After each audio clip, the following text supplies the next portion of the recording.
찬바람이 불어서인지 오늘 1부 예배에도 2부 예배도 많이 나오셨는데 3부 예배도 이제 코로나 이전 모습으로 이제 회복이 되어 가는 것 같아서 얼마나 감사한지. 저 위에도 많은 분들이 오셨습니다. 더우신 분들은 이렇게 붙이셔도 되겠습니다. 상관은 없습니다. 왜냐하면 될 수 있으면 여러분들 좀 편한 시원한 옷차림 가지고 예배 참석하셨으면 좋을 듯 싶습니다. 우리가 성경을 읽으면서 기본적인 자세가 있습니다. 특별히 큐티를 하시는 분들에게는 아예 공식화되어 있는 우리 내용이 있습니다. 그것이 뭔가 하면 본문 말씀을 통해서 몇 가지 질문을 던져야 됩니다. 본문에 나타난 하나님은 어떤 분이신가? 이 본문이 오늘 나에게 무슨 죄를 회개하라고 하시는가? 이 본문 말씀 속에서 내가 붙잡아야 될 하나님의 약속은 무엇인가? 특별히 내가 이 본문 말씀을 통해서 무엇을 하나님 앞에 결단해야 될 것인가? 라고 하는 이런 틀을 가지고 성경을 읽으면은 분명한 답이 나옵니다. 그런데 질문이 없으면은 답이 없어요.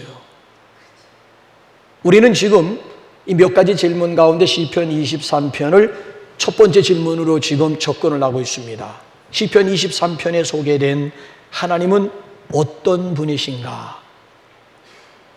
특별히 우리는 지금 7주째 연속 하나님의 별명에 대해서 시리즈 말씀을 우리가 나누고 있지 않습니까? 그래서 지난주 시간에 하나님의 또 다른 별명이 뭐였어요? 여호와 로이. 여호와 로이의 뜻은 뭐예요? 여호와는 나의 목자라고 하는 뜻이에요.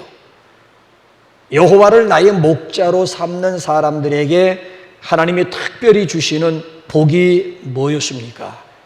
우리 지난 1절, 2절, 3절을 통해서 세 가지 살펴보았잖아요. 오늘도 개인적으로 하나님을 나의 로이, 나의 목자로 삼는 성도들에게는 내게 부족함이 없으리로다. 여호와 이레의 축복이 있고요. 나를 푸른 풀밭 잔잔한 물가로 인도하시는도다. 여호와 샬롬의 축복이 있고요. 내 영혼을 소생시키시고 여호와 라파의 축복이 있습니다. 오늘도 여기 4절 이하에서 계속 여호와 로이, 하나님을 나의 목자로 삼는 성도들에게 특별히 약속한 하나님의 복 네 번째가 나오잖아요. 그것이 바로 여호와 임마누엘이 되겠습니다. 자, 우리 한번 4절 한번 다시 한번 우리 읽어보실까요? 시작. 내가 사망의 음침한 골짜기로 다닐지라도 해를 두려워하지 않을 것은 주께서 나와 함께 하심이라. 주의 지팡이와 막대기가 나를 안위하시나이다. 주께서 나와 함께 하심이라. 영국의 어느 장군이 가족들과 함께 배를 타고 여행을 하게 되었습니다. 한참 여행 중에 갑자기 풍랑을 만나게 되었습니다. 졸지에 배 안이 막 아수라장이 되어버리고 만 거예요. 승객들이 막 아우성을 치르면서 두려움에 사로잡혀 있습니다. 그런데 이 영국 장군은 전혀 얼마나 침착하고 얼마나 평안하게 대처를 하는지. 그래서 이제 풍랑이 지나간 다음에 안정을 되찾은 부인이 자기 남편에게 물었습니다. 아니 여보, 지금 우리 가족이 몰살당할 위기에 처했었는데 당신은 어쩌면 그렇게 태어날 수가 있느냐고, 어쩌면 그럴 수가 있느냐고. 그랬더니 대답 대신 이 남편 장군이 허리에 차고 있던 칼을 뽑더니만 부인 목에다 갖다 대면서 당신 이 칼이 두렵지 않소? 그러니까 이 부인이 오히려 고개를 쳐들면서 아니 사랑하는 남편 손 안에 있는 칼이 뭐가 두렵단 말이요? 그럴 때 이 장군이 미투, 나도 마찬가지요. 아니 이 풍랑이 하나님의 손에 있는데 자연을 다스리는 분이 따로 계신데 무엇이 두렵단 말이요? 지금 다윗의 고백이 바로 이거예요. 내가 사망의 음침한 골짜기로 다닐지라도 해를 두려워하지 않을 것은 주께서 나와 함께 하심이라. 사망의 음침한 골짜기 가운데서도 해를 두려워하지 않는다. 왜? 하나님이 지금 나와 함께 하시기 때문이다. 임마누엘이란 말이에요. 임마누엘. 다윗은 지금까지 살아오면서 사망의 골짜기를 얼마나 많이 지났는지 몰라요. 자, 여러분들이 생각하고 있는 다윗이라고 하는 사람이 어떤 사람입니까? 이새의 막내 아들 목동으로 태어나가지고 15살까지 아버지의 양을 쳤습니다. 자, 양을 치면서 사나운 맹수들과 더불어 얼마나 많은 싸움을 싸웠겠어요. 양들을 보호하기 위해서 얼마나 목동으로서 얼마나 치열한 싸움을 벌였겠느냐고요. 더군다나 사울 왕의 악사로서 이제 적장 골리앗과 더불어 대결한 그 시점을 기준으로 해가지고 이스라엘의 군대 장관으로 발탁이 됩니다. 그때부터 고난의 행군이 시작이 된 거예요. 끝도 없는 전쟁에 블레셋과 저보러 나가 싸워야 되지요. 게다가 또 안으로는 사울 왕의 시기로 인해 가지고 죽음의 위기를 얼마나 많이 당합니까? 비판을 키고 있는 다윗을 향해서 사울 왕이 그대로 창을, 저놈을 내가 저놈 몸을 벽에 내가 꽂으리라 해가지고 정신없이 막 비판을 타고 있는 그 시나스 다윗을 향해 가지고 그대로 창을, 사울이 얼마나 군사 훈련 잘 받은 왕이에요. 그대로 창을 던져가지고 그대로 벽에 꽂기 위해서 그 다음부터는 군사 3천을 이끌고 막 다윗 한 사람 잡아 죽이기 위해 가지고 군사를 일으키는 이 사울. 더군다나 이 사울, 이 다윗이라고 하는 사람은요, 팔자도 없이 적군 향해서, 블레셋을 향해서 망명 떠나요. 망명. 살기 위해서 결국 국내에서는 이대로 가다가는 제 명대로 살지 못하겠다 싶어가지고 남의 나라, 그것도 지금까지 평생 전쟁을 해온 블레셋으로 망명 가가지고 거기서 또 얼마나 많은 위기를 당합니까? 가장 큰 위기가 뭐예요? 내 몸에서 난 자식 압살롬이라고 하는 자식이 아버지 때려 죽이겠다고 군사를 일으켰습니다. 반란을 일으켰어요. 그래서 아들의 반란을 피해서 야간 도주하고 있는 이 다윗 왕의 모습이 어느 정도까지 처량한지 한번 사무엘 15장 30절 한번 나같이 한번 보실래요? 시작. 다윗이 감람산 길로 올라갈 때에 그의 머리를 그가 가리고 맨발로 울며 가며 함께 가는 모든 백성들로 각각 자기의 머리를 가리고 울며 머리를 가리고 부끄러운 일. 정말 이거 자식 맨발로, 얼마나 급했으면 맨발로, 그것도 왕이 울면서 감람산 비탈길을 향해 도망치고 있는 이 다윗의 모습. 이 사망이 지금 음침한 골짜기로 들어간 거예요. 근데 그 사망의 음침한 골짜기 가운데 하나님이 함께 하시는 거예요. 아니, 오히려 사망의 음침한 골짜기를 통과하면서 살아계신 하나님을 제대로 만나게 되었다는 거예요. 이건 다윗의 스토리뿐만이 아니에요. 기독교 2000년 역사를 보게 되면 신앙의 위대한 위인들의 공통점이 뭔 줄 아십니까? 인생의 골짜기, 고난의 터널을 지나가면서 사망의 음침한 골짜기를 지나가면서 살아계신 하나님을 만난 사람들의 스토리가 신앙의 위인들의 공통점이라고 하는 거예요. 평화의 기도를 우리 썼던 성 프란시스라고 하는 사람은 몽에 중한 병을 얻어가지고 사경을 헤매는 가운데 살아계신 하나님을 만나게 됩니다. 더군다나 우리 지난번에 우리 살펴보았던 우리 두 번째 우리 파스칼이 팡세라고 하는 책을 쓰게 된 동기는 자기 여동생을 위해서 기도했는데 정말 신기하게도 하나님이 그의 여동생 만져주는 것을 기점으로 해가지고 팡세라고 하는 작품이 나왔다고 하지 않았습니까? 그 이전에 그가 말을 타고 가다가 다리에서 떨어져서 중상을 입게 됩니다.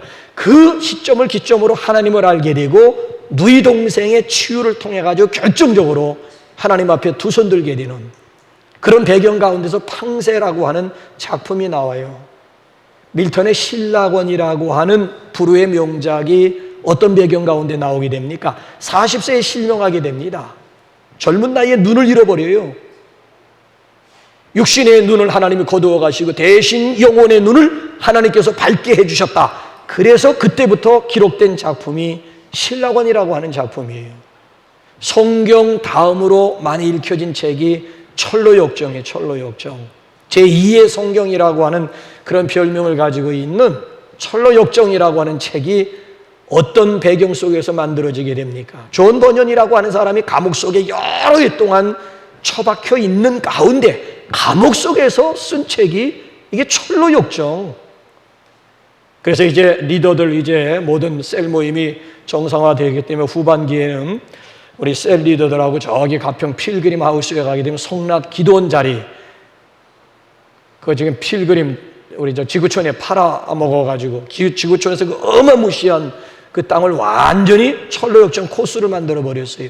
장망성 떠나는 것을 해서 마지막 천성에 도달하는 것까지 굽이굽이 철로역정이라고 하는 책을 완전히 동산 안에다가 완전히 아주 작품화 시켜가지고 그거 한 바퀴만 돌아도 은혜가 될 정도로 리더들은 그거 한 바퀴만 돌면서 그 설명을 들어가면서 마지막 천성 꼴이 나는 그걸 보게 되면 아, 이게 내 일생의 요약이로구나 라고 하는 것을 몸으로 경험할 수 있는, 후반기에는 우리 본격적으로 또 한번 우리 셀 리더들하고 이제 우리 셀 사역 셀 모임을 시작하면서 리더들을 한번 모시고 가평을 한번 다녀올 생각인데, 어쨌든 자, 어제 이게 무슨 얘기를 하려고 하는가 하면은, 여러분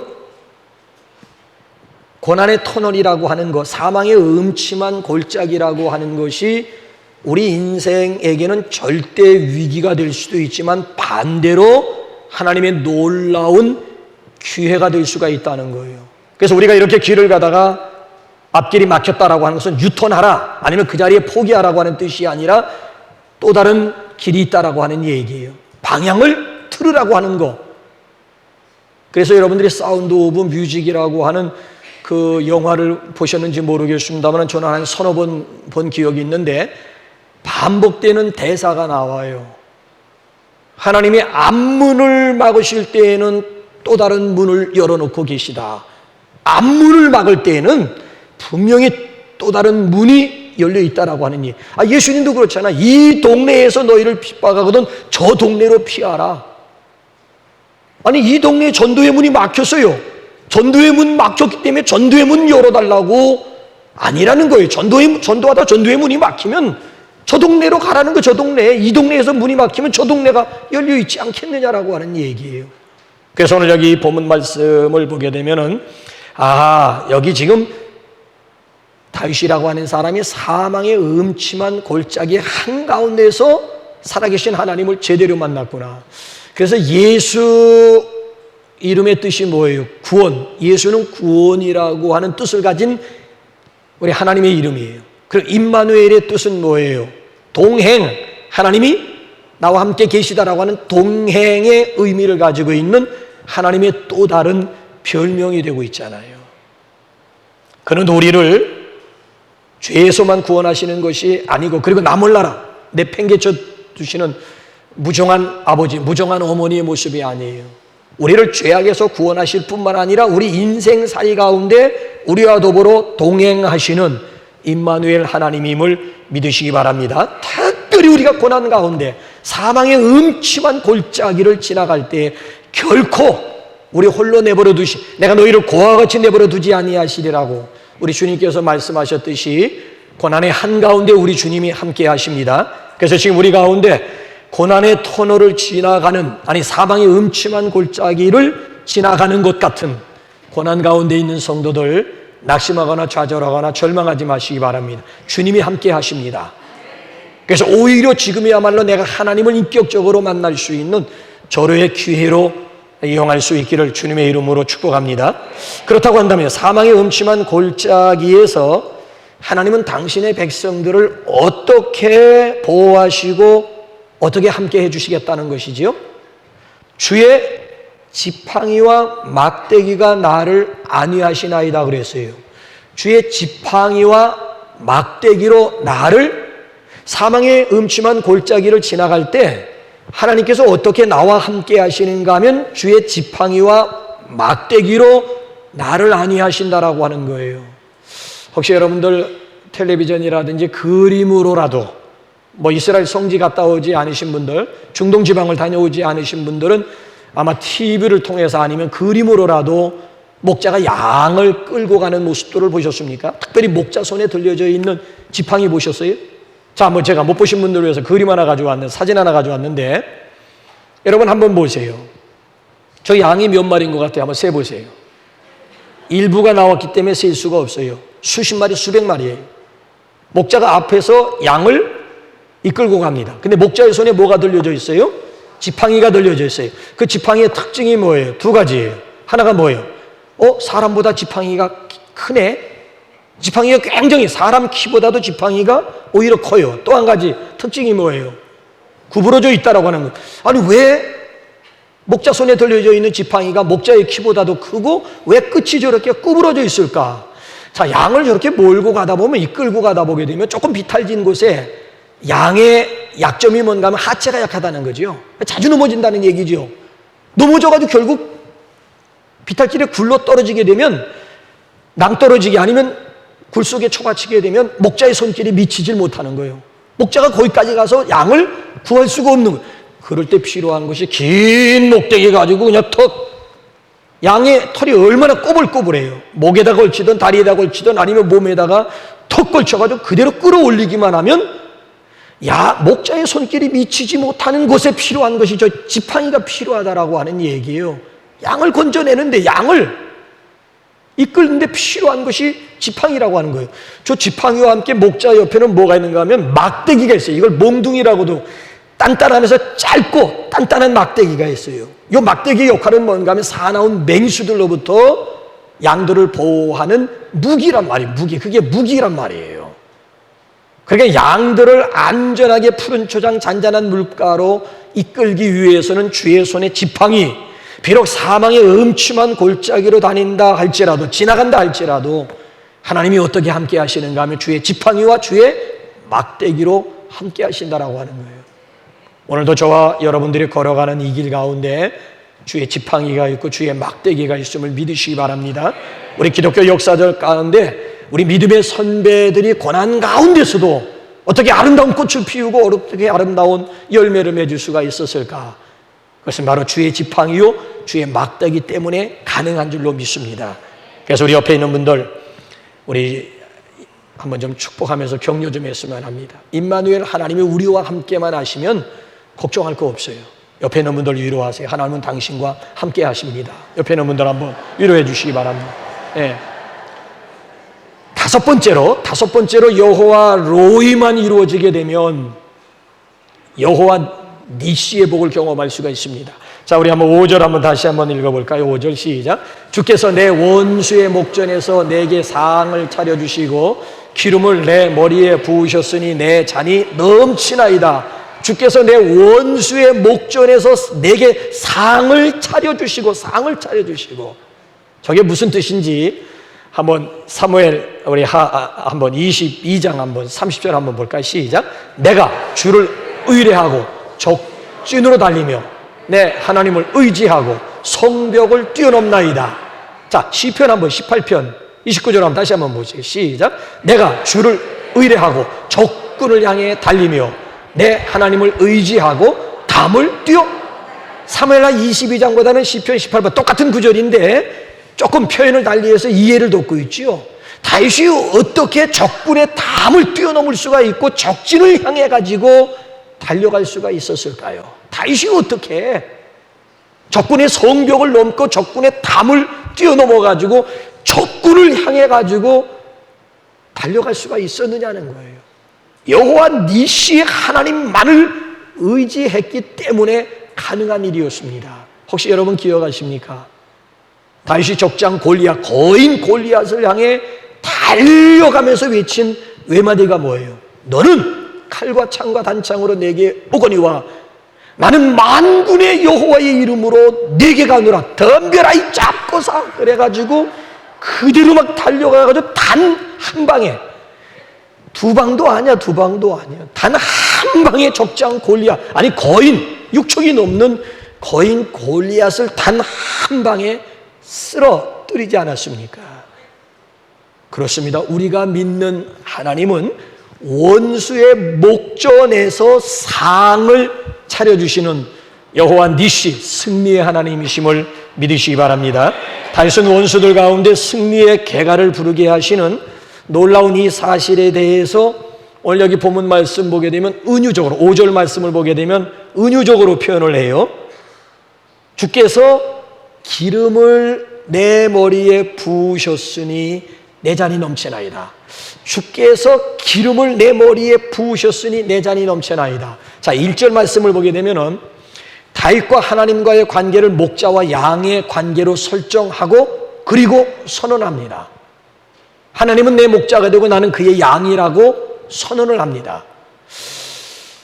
농학자이시면서 그 자신이 목자였다가 목사가 된 사람이 목자가 본 시편 23편이라고 하는 책을 썼어요. 그러니까 오랜 세월 동안 농학자예요, 농학자. 농학자면서 당신의 직업이 목자였어, 목자. 그러다가 은혜를 받고 신학을 공부하고 목사가 된 다음 자기 지금 전공이 지금 목자였잖아요, 목자. 목양이었잖아요. 목자가 바라본 시편 23편이라고 하는 책을 썼는데 경험 가운데서 이런 얘기를 해요. 여름철에 양들에게 있어 가장 무서운 적수가 있다면 그게 파리떼래요. 의외죠? 양들에게서 가장 무서운, 여름철에 가장 무서운 적수가 파리떼래요. 그러면서 파리떼도 종류가 얼마나 많은지 몰라요. 뭐 말파리, 새파리, 뭐 사슴파리, 뭐 똥파리, 뭐 말발굽 파리도 있고 코파리, 뭐 자주 날개를 가지고 있는 그 해충의 종류를 쭉 날고를 하는데 이 여러 종류의 파리들 중에서 가장 무서운, 양들에게 가장 무서운 적이 누군가 하면 코파리래요, 코파리. 여러분, 양의 코를 보면 양의 코를 덮고 있는 요 촉촉하고 끈끈한 요 표면 있잖아요. 거기다가 요 코파리들이 알을 날려고 호시탐탐 노린다는 거야. 그래가지고 이 코파리들이 양코, 끈끈하면서 촉촉한 그 표면에다가 이렇게 알을 낳게 되면 며칠 후에 부활을 하게 되면 요놈들이 부활해가지고 작고 가느다란 그 벌레, 꿈틀꿈틀거리는 벌레가 되어가지고 해충이 되어가지고 코에서 여기서 나가지고 열리 들어간다는 거예요. 일리 들어가가지고 이게 꿈틀거리고 올라가가지고 머리로 헤집고 들어가지고 각종 염증을 일으킨다는 거예요. 이 벌레들이 머리까지 올라가가지고 염증을 일으키게 되면 양들이 도무지 참을 수가 없어가지고 막 미친 양 모양 막 머리를 나무에다 디레받고 바위에다 막 디레받고 떼굴떼굴 굴르고 그러면 그런 양을 치료하는 방법은 딱 한 가지밖에 없다는 거예요. 각종 향료가 섞인 올리브 기름을 코에다가 발라주고 귀에다가 발라주고 머리에다가 발라준다는 거예요. 심한 경우에는 오늘 여기 본 말씀은 주께서 기름을 내 머리에 부으셨으니 내 잔이 넘치나이다 그랬습니다마는 이 필립 켈러에 의하면 기름을 머리에다 붓기보단 그건 바르는 얘기고요. 심한 경우에는 기름통이잖아요. 기름통에다가 이 양의 머리를 쑤셔 박았다가 끄집어낸다는 거예요. 결국 기름 가지고 해충의 공격력을 막기도 하고 치료하기도 한다는 거예요. 그래서 이 양들, 코파리에 의해서 해를 입은 양들을 치료하는 방법은 기름보다 더 좋은 약이 없다라고 하는 얘기. 이게 오랜 목자 경험 가운데서 나온 필립 켈러의 해석이라고 하는 얘기예요. 여러분 아시는 대로요, 양은 스스로 정결케 할 수 있는 능력이 없어요. 감각이 둔하다 보니까 해충이 자기 머리로 파고들어도 속수무책이야. 아니 다른 모든 짐승들은 자기 몸을 방어할 수 있는 무기들이 단 한 가지씩은 다 있어요. 그게 스피드가 되든 아니면 급할 땐 뿡! 가스를 뿜어내서 위기를 모면하든 아니면 사나운 발톱이든 아니면 사나운 이빨이든 자우점 아니면 힘을 가지고 있든 뭔가 이 짐승들마다 다 나름대로 스피드가 있든 뭐든 간지간에 아니면 색깔을 순간적으로 막 색깔을 그냥 주변에 있는 색깔로 그냥 몸을 확 바꿔가지고 그냥 감쪽같이 그냥 살아. 근데 이놈은 자기를 방어할 수 있는 무기가 단 하나도 없다고 하는 것이 양이 가지고 있는 특징이에요. 그렇기 때문에 이 양에게는 누가 있어야 된다라고 하는 얘기예요? 목자가 절대적으로 있어야 된다는 얘기예요. 전적으로 목자로 인해서 승리를 경험할 수 있는 이게 양의 운명이라고 하는 얘기예요. 목자 없는 양, 미안하지만 시골 표현을 빌린다면 개밥의 도토리입니다. 개밥의. 이 목자 없는 양은 죄송한 표현이지만 개밥의 도토리나 다를 바 없다라고 하는 얘기예요. 여러분, 오늘도 우리가 살아가는 이 세상 만만한 세상 아니에요. 아직도 공중에 권세를 잡고 있는 어둠의 영들에 의해서 지배되고 있는 세상이라고요. 자, 어둠의 영들에 의해서 지배되고 있는 이 세상 가운데서 그리스도인들이 생존하고 그리스도인들이 승리할 수 있는 비결이 어디에 있다고 생각하십니까? 오직 그리스도의 피, 오직 그리스도의 보혈밖에 없습니다. 성령의 기름 부으심이 없이, 성령 충만함이 없이는 이 세상에서 승리하기가 용이하지 않아요. 이 속에서 우리가 승리할 수 있는 비결은 예수 그리스도의 보혈, 성령의 기름 부으심을 믿으시기 바랍니다. 십자가 단단히 붙잡고 날마다 이기며 나아가세. 머리에 면류관 쓰고서 주 앞에 찬양할 때까지, 그때까지야, 그때까지. 머리에 면류관 쓰고 천상 예배 드리는 그때까지 이 땅에서 뭘 붙잡아야 돼요? 십자가 단단히 붙잡아야 날마다 이기게 하실 줄로 믿습니다. 오직 여호와 로이, 여호와 로이예요. 여호와 로이. 우리의 이김은 여호와 로이에 있습니다. 하나님의 승리가, 예수님의 승리가 곧 저와 여러분의 승리가 될 수 있기를 바랍니다. 자, 마지막 6번째, 여호와 로이가 이루어지게 되면 마지막 우리가 누릴 수 있는 복이 뭐냐? 헤세드의 축복입니다. 자, 이 헤세드의 축복이 뭘까요? 만약에 지금 여러분들에게 누군가가 여러분의 평생이 어떤 인생이 되었으면 좋겠습니까? 라고 묻는다면 여러분 뭐라고 대답하겠어요? 시간만 되면 둘씩 서로 마주 보세요 해가지고 서로 나누고 상대방을 축복해주는 시간을 가지면 좋은데 주일 예배 시간에는 그게 안 되잖아요. 만약에 누군가 여러분에게 나타나가지고 여러분의 평생이 어떤 인생이 되기를 원하십니까? 여러분의 평생이 어떤 인생이 되기를 원하십니까? 라고 묻는다면 여러분 뭐라고 대답하시겠어요? 아마 대부분의 사람들이 공통적으로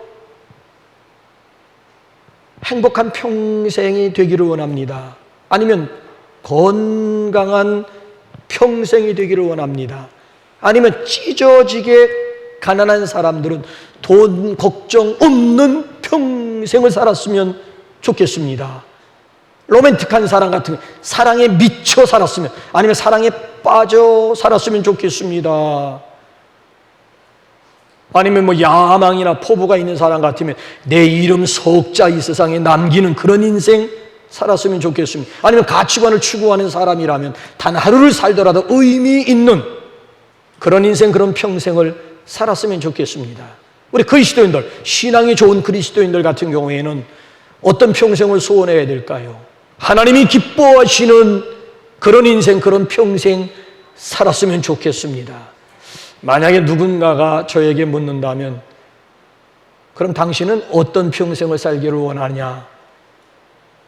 하나님의 선하심과 인자하심을 평생 누리는 그런 인생 살았으면 좋겠습니다라고 대답할 거예요.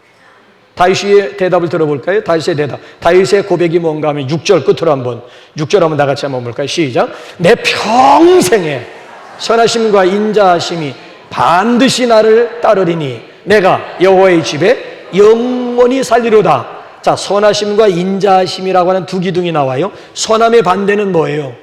악함이야. 선함의 반대는 악함이에요. 자, 우리가 믿는 하나님은 합력하여 선을 이루게 하시는 참 좋으신 사랑의 하나님이에요. 자, 선하심이야. 하나님은 선하심. 자, 그 다음에 인자하심이라고 하는 걸 헬라어로 헤세드라고 하는 거예요. 헤세드.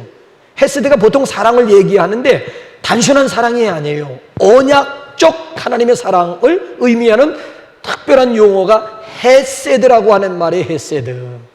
자, 다윗은 여기 보면 그 하나님의 선하심과 인자하심이 반드시 평생 반드시 나를 따를 것임을 확신하고 있는 얘기예요. 주의 선하심과 인자하심이 평생, 주의 선하심과 인자하심이 정령 반드시 평생이야. 그냥 한순간이 아니고 평생 주의 선하심과 인자하심이 나를 따를 것임을 다윗이 지금 확신하면서 선언하고 있는 내용이에요.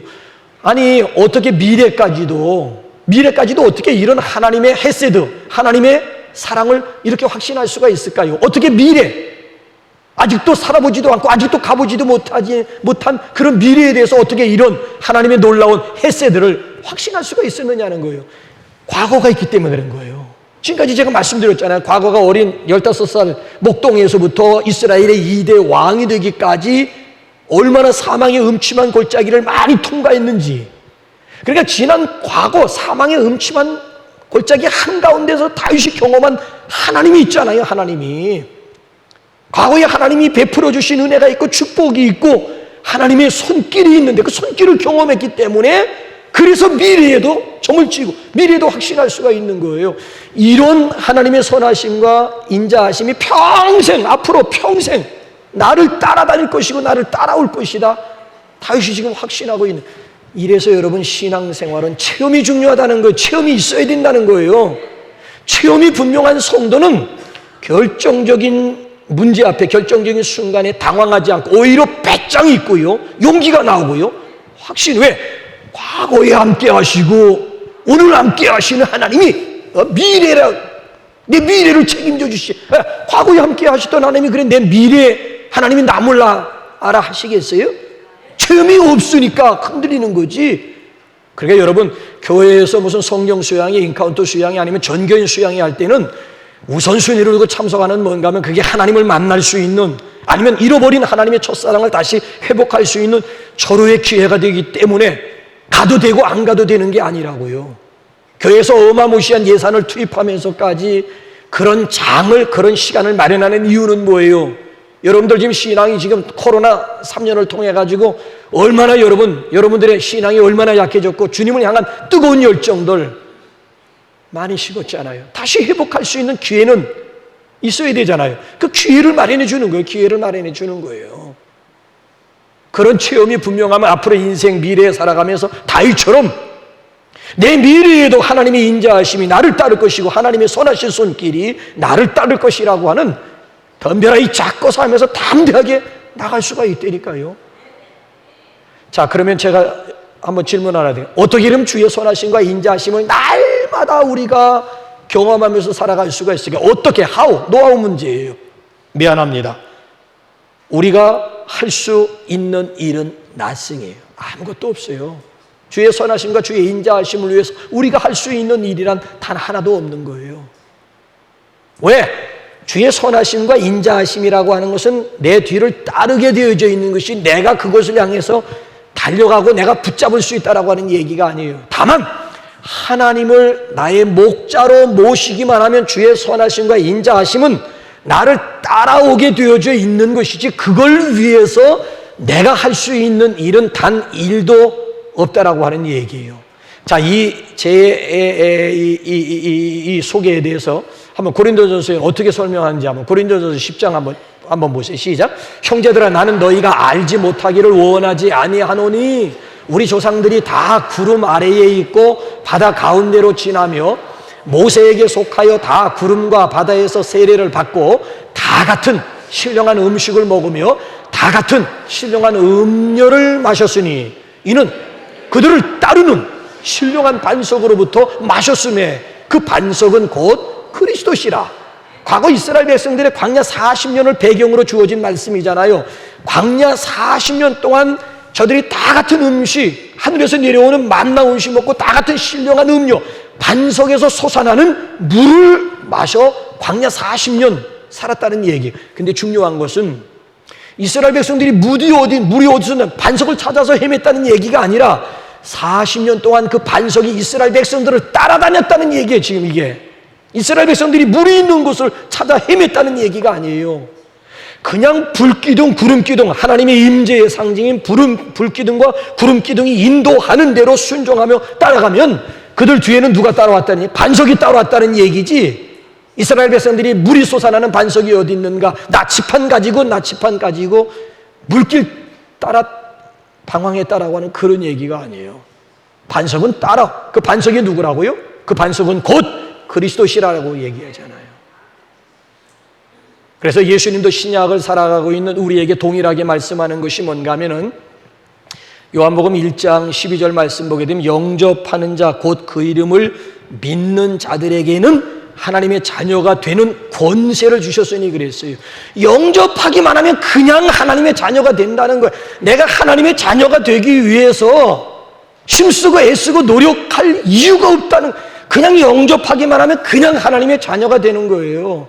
그냥 웰컴 웰컴, 인격적으로 예수님을 웰컴, 예수님을 그냥 받아들이기만 하면, 예수님, 내가 곧 길이요 진리요 생명, 예수님이 생명이잖아요. 그냥 웰컴만 하면, 예수님을 웰컴하면 내 안에 뭐가 있는 거예요? 생명이 있고 구원이 있고, 내가 그 순간 하나님의 자녀가 되는, 내가 자녀 되기 위해서, 구원받기 위해서, 영생 얻기 위해서, 물 마시기 위해서 내가 할 수 있는 일이, 이걸 헤세드라고 하는 거예요. 이걸 헤세드라고 하는 거예요. 이거를 은혜라고 하는 거예요. 이걸 하나님의 인자하심이라고 얘기를 하는 거예요. 인자하심이라고 얘기를 하는 거예요. 그래서 요한계시록 3장 20절, 요한 성경 맨 마지막, 우리 한번 맨 마지막 성경 가보십시다. 시작. 볼지어다 내가 문 밖에 서서 두드리노니 누구든지 내 음성을 듣고 문만 열면 내가 그에게로 들어가 그로 더불어 먹고 그는 나로 더불어. 여러분들이 지금 마음의 빗장을 치고 있는데, 지금 빗장을 풀으라고 하는 얘기예요. 빗장만 풀면 된다는 거야.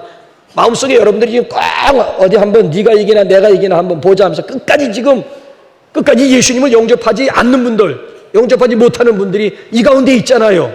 그 마음의 빗장만 풀면, 그리고 스스로 지금 내 문 밖에서 계속 주님이 피 묻은 손 가지고 내 마음의 밖에서 문 놓고 하고 있는데, 마음의 빗장만 풀고 문만 열면 예수님께서 우리 안에 들어오셔서 좌정하실 뿐만 아니라 요한복음 보게 되면 기거하신다는 거, 거한다. 내 마음 안에 거한 집을 짓고 내 마음 안에 사신다는 거예요. 생명 되신 예수님이 내 안에 들어오게 되면 내 인생이 예수님 때문에 풍요로워질 수가 있고 풍성한 영적인 생명을 누리면서 살아갈 수, 똑같은 얘기예요. 반석이 이스라엘 백성들을 따라다녔다는 얘기나, 그게 헤세드야. 그게 헤세드예요.